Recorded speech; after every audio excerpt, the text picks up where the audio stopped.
Sir, Jarange Patil यांच्या मुद्द्यावरून आता विरोधी पक्ष जे आहेत ते आरोप करू लागलेत, यांच्या मागे बोलवतात आणि मुख्यमंत्री किंवा दुसरे उपमुख्यमंत्री अजित पवार तर नाहीत ना, असा आरोप आता करू लागले. नाही, विरोधकांना बघा आरोप करण्याशिवाय दुसरं काही काम नाही.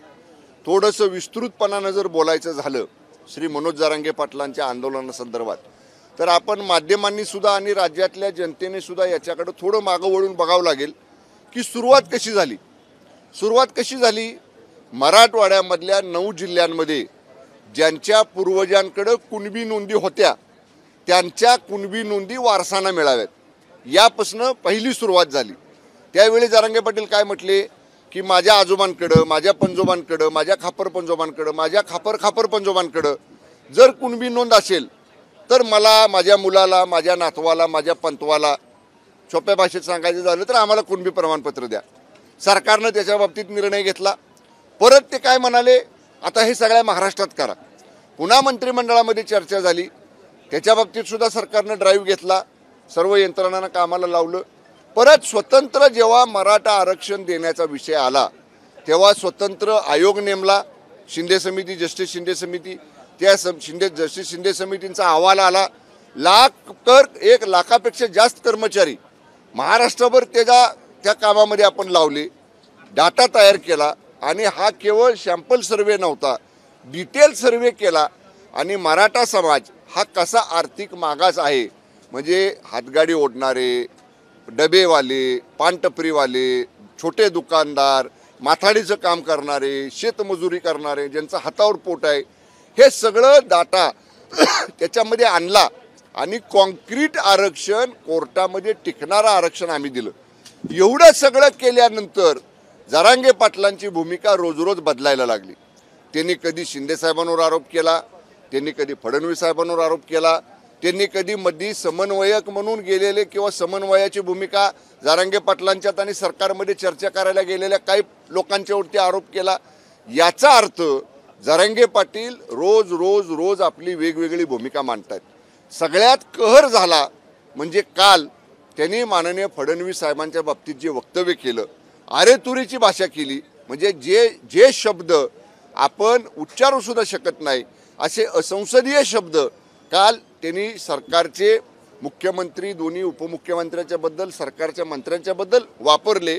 याच्या बाबतीतली सुद्धा मराठा समाजामध्ये तीव्र नाराजी आहे. म्हणजे जरांगे पाटलांना जेवढा मान मराठा समाज देत होता, त्यांच्या अशा पद्धतीनं वक्तव्य करण्यामुळं अनेक मराठा समाजातल्या तरुणांची, समाजातल्या लोकांची मनं दुखावलेली आहेत. काल ते स्वतः म्हटले, तुम्ही पाहिलं, मी आता सागर बंगल्यावर चाललो, आधी म्हणले पायी चाललो, पुन्हा गाडीत बसले, पुन्हा अमुक एक गावाजवळ जाऊन थांबले, पुन्हा त्या ग्रामस्थांनी आग्रह केल्यावर थोडंसं पाणी प्याले आणि पुन्हा मागं फिरले तिथनं आणि आपल्या मूळ गावी गेले.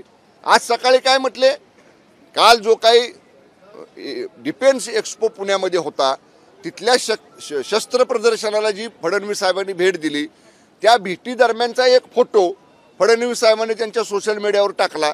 तर आज सकाळी म्हटले मला गोळी मारायसाठीच तो फोटो फडणवीस साहेबांनी टाकला. म्हणजे एका बाजूला तुम्ही स्वतः म्हणायचं की मी सागर बंगल्यावर येतो आणि दुसऱ्या बाजूला म्हणायचं की मला सागर बंगल्यावर गोळी मारायला फडणवीस साहेबांनी बोलवलं. त्यामुळं ते आता संदर्भहीन अशा पद्धतीचं बोलायला लागलेत. त्यांच्या बोलण्यातनं आता राजकीय वास यायला लागलेला आहे. त्यांना कुणीतरी पाठीमागनं सांगतंय आणि ते बोलतायत. आता हे मी म्हणत नाही, जरांगे पाटलांच्या बरोबर पहिल्या दिवशीपासून आंदोलनात असणारे अनेक लोक पुढे आले. मग ते म्हणतात त्याला काही किंमत नाही, ह्याला काही किंमत नाही, तो कशासाठी बोलतोय, त्यानं 50 लाख घेतले, ह्यानं 20 लाख घेतले.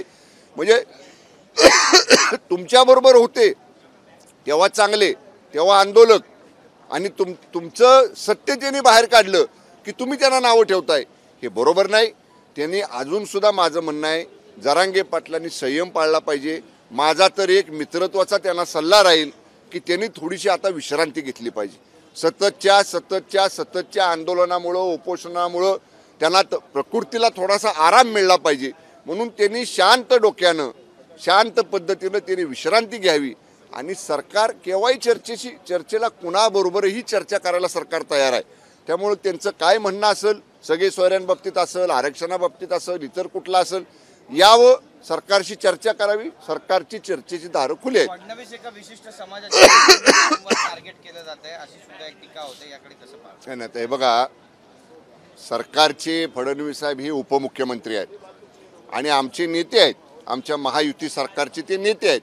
आमच्या नेत्यांना जर असं कुणी नाहक टार्गेट करून जर त्यांच्याबद्दल कुणी अशा पद्धतीचा उल्लेख, एकेरी उल्लेख, दमदाटीचा उल्लेख आणि त्यांच्यावर टीका करण्याचं काम जर कुणी करत असेल तर बिलकुल महायुतीमधले कुठलेही पक्ष, कुठलेही नेते, कुठलेही कार्यकर्ते ते कधीही सहन करणार नाहीत. आपण पाहिलं असेल, काल अनेक महायुतीतल्या नेत्यांनी सांगितलं की असा एकेरी उल्लेख जर जरांगे पाटलांनी थांबवला नाही तर त्यांना त्याचे भविष्यात होणारे परिणामाला सामोरं जावं लागेल. सरकारमध्ये जेव्हा नारायण राणेंनी एकेरी उल्लेख केला होता ठाकरेंचा, त्यांना भरल्या ताटावरून उठवलं होतं, त्यांना अटक झाली होती. जरांगे पाटील ज्या पद्धतीने टीका करतायत, शिवराळ भाषेचा वापर करतायत, सरकार अजूनही काही कारवाई करण्याच्या मनस्थितीत आहे की संयमाची भूमिका सरकारची? सरकारनं हा विषय पूर्णपणे गृह विभागाकडे सोपवलेला आहे.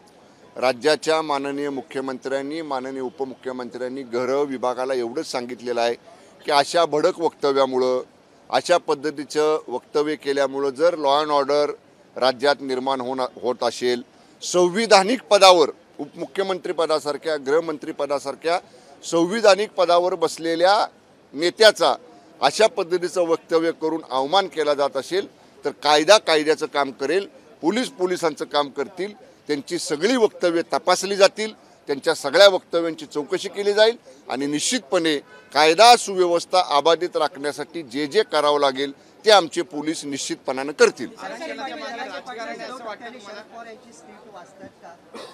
मी सांगितलं ना, त्यांच्या स्क्रिप्टमधनं, त्यांच्या बोलण्यामधनं राजकीय वास कालपासून यायला लागलेला आहे आणि त्याच्यामुळं त्यांच्याबरोबर असणाऱ्या लोकांची संख्यासुद्धा आता कमी व्हायला लागलेली आहे.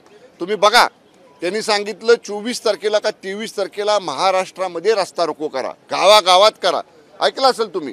म्हणजे मला माध्यमांचं सुद्धा थोडंसं आश्चर्य वाटतं की जरांगे पाटलांचं एक शब्द आपण दाखवता, ठीक आहे, आता त्यांनी सांगितलं रस्ता रोको करा, तुम्ही दाखवायला पाहिजे होतं महाराष्ट्रातल्या गावागावातली परिस्थिती की रस्ता रोको किती ठिकाणी झाला, त्याला किती प्रतिसाद मिळाला. लोकांचा आता त्याला प्रतिसाद हळूहळू कमी व्हायला लागला. त्याचं कारण जी धरसोड वृत्ती जरांगे पाटलांचे, आज एक बोलायचं, उद्या दुसरं बोलायचं, परवा तिसरं बोलायचं, आज ह्याला शिवीगाळ करायची, एकेरी उल्लेख करायचा, उद्या त्याला शिवीगाळ करायची, त्याचा एकेरी उल्लेख करायचा.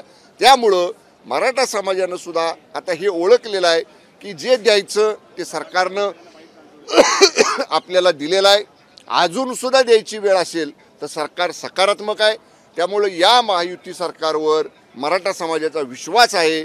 छत्रपती शिवाजी महाराजांची शपथ जे राज्याचे मुख्यमंत्री घेतात ते घेतलेली शपथ पूर्ण करून दाखवतात. हे या विधेयक जे मंजूर केलं विधानसभेनं त्याच्यामुळं सिद्ध झालेलं आहे.